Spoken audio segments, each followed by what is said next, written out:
നമ്മളെ ഇതേണ്ട ഇത് മീറ്റർ പാറിൻ്റെ വിത്താണേ നടാൻ പോവാണേ. നമ്മൾ ഇങ്ങനെ നട്ട് കഴിഞ്ഞാൽ നമ്മൾ പറിച്ച് വെക്കേണ്ടതായിട്ട് വരില്ല. അല്ലെങ്കിൽ ഇത് മുളച്ച് കഴിഞ്ഞ് പറിച്ച് വെക്കുമ്പോൾ സംഭവം വേരൊക്കെ പൊട്ടിപ്പോയി കഴിഞ്ഞാൽ പിന്നെ ഭയങ്കര പാടാണ്. അപ്പോൾ ഞാൻ ഈ സാധാരണ പയറൊക്കെ വെക്കുമ്പോൾ ഞാൻ ഈ പറിച്ച് വെക്കത്തില്ല. ഞാൻ അവിടെ ഇതിനിപ്പോൾ മണ്ണിങ്ങനെ കളച്ചിട്ട് കാരണം നമുക്ക് പിന്നെ വേറെ പ്രശ്നമില്ല. അവിടെ തന്നെ നമുക്ക് ഇത് കിളുത്ത് വരുമ്പം പന്തലൊക്കെ ഇട്ട് കൊടുത്താൽ മതി. ഇനി കുറച്ച് ഓടുന്ന ഇത് മീറ്റർ പയർ നല്ല പയറാണ്, സൂപ്പറാണ്. ഇതെനിക്ക് മനോരമ അവിടുന്ന് എനിക്ക് കിട്ടിയതാണ്. നമ്മളിവിടെ കിട്ടും. വേറെ ഞാൻ കൃഷിഭവനിൽ ചെന്ന് വേറെ കുറച്ച് വിത്ത് വാങ്ങിച്ച് വെച്ചിട്ടുണ്ട്. അതിനി ഇടണം.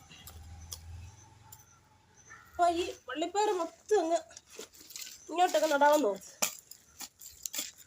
ഭയങ്കര കഷ്ടപ്പാടാ. നമ്മളീ പറഞ്ഞ പോലെ തൂമ്പാടത്ത് കളച്ചിട്ടില്ല, വല്ലപ്പോഴും കിളയ്ക്കലേ. ഈ തൂമ്പാടത്ത് കളച്ചിട്ട് ഭയങ്കര പ്രശ്നമാണ്.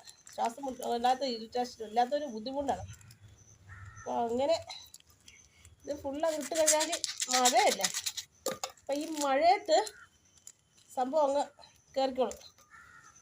നല്ല ഈ പുതുമഴ ആയതുകൊണ്ടേ ഇപ്പോൾ നമ്മൾ എന്തെങ്കിലും വിത്തൊക്കെ ഇട്ട് കഴിഞ്ഞാൽ സംഭവം നല്ലപോലെ കയറി അങ്ങ് എടുത്ത് നമുക്ക് നല്ല ഒരു ഫലം കിട്ടും.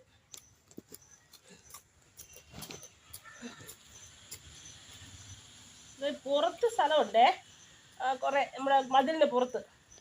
അവിടെ നട്ട് കഴിഞ്ഞാൽ ഒരെണ്ണം പോലും നമുക്ക് കിട്ടുകയില്ല.